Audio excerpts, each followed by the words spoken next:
Assalamualaikum warahmatullahi wabarakatuh. Sebelumnya izin memperkenalkan diri. Saya Vidya Sinta Bilkis, NPM 211705109 dari kelas D, program studi S1 Ilmu Komputer. Pada kesempatan kali ini, saya akan membuat video dalam rangka memenuhi tugas teori bahasa dan automata. Dan pokok pembahasan kali ini yaitu teori komputasi, bahasa, dan automata. Yang pertama, kita bakal ngebahas mengenai teori komputasi itu sendiri. Jadi menurut John S. Connery, a computation is a sequence of simple, well-defined steps that lead to the solution of a problem. The problem itself must be defined exactly and unambiguously, and each step in the computation that solves the problem must be described in very specific terms. Jadi, komputasi itu adalah sebuah rangkaian yang simple, yang dimana dia itu adalah langkah-langkah yang didefinisikan secara baik yang akan menuju sebuah solusi dari permasalahan. Nah, permasalahannya sendiri ini harus didefinisikan secara tepat dan tidak ambigu.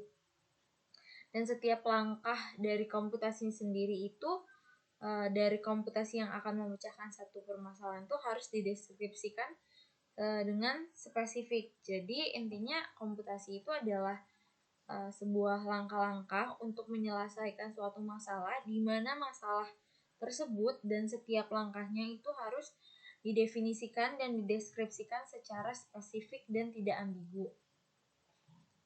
Nah, selanjutnya penjelasan lebih lanjut, teori komputasi adalah cabang ilmu komputer teoritis.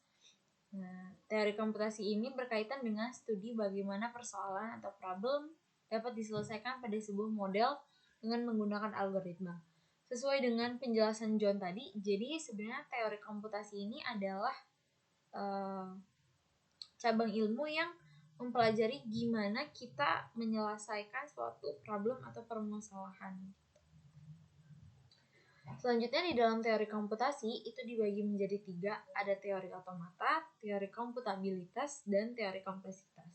Teori otomata sendiri itu kita belajar mengenai, di teori ini kita belajar mengenai mesin-mesin abstrak dan teori ini tuh berkaitan erat dengan teori bahasa formal, di mana teori otomata ini juga berkaitan dengan grammar.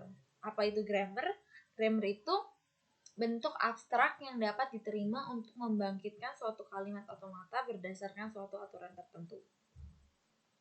Nah, selanjutnya untuk teori komputabilitas, tujuan dari teori komputabilitas sendiri ini untuk memeriksa apakah persoalan komputasi tersebut dapat dipecahkan pada suatu model komputasi yang teoritis.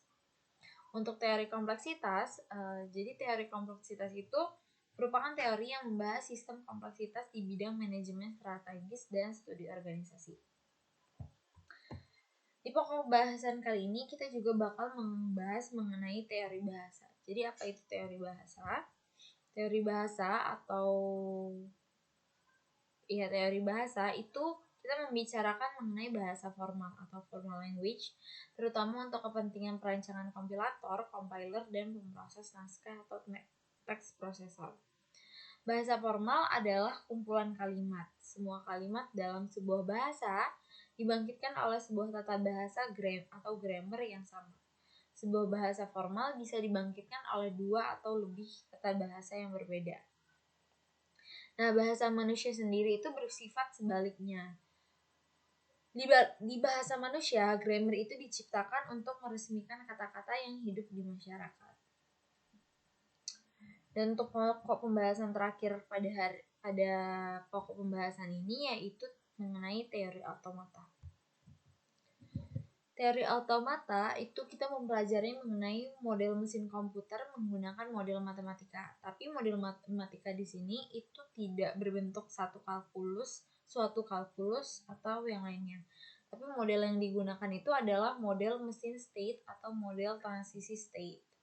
Nah, ada 3 topik utama di teori otomata sendiri, yaitu yang pertama ada finite automata (FA) atau disebut finite state automata atau FSA. Nah, FSA ini dibagi lagi menjadi 2, yaitu deterministic finite automata atau DFA dan non-deterministic finite automata atau NDFA, yang dimana penjelasan lebih lanjutnya akan kita bahas di video selanjutnya. Yang kedua, dari 3 topik utama itu ada pushdown automata atau PDA, yaitu terbagi menjadi deterministic pushdown automata DPDA atau DPA dan non-deterministic automata NDPA.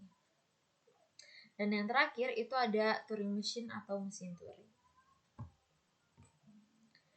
Mungkin segitu saja yang dapat saya sampaikan. Kurang lebihnya saya mohon maaf, kepada Allah saya mohon ampun.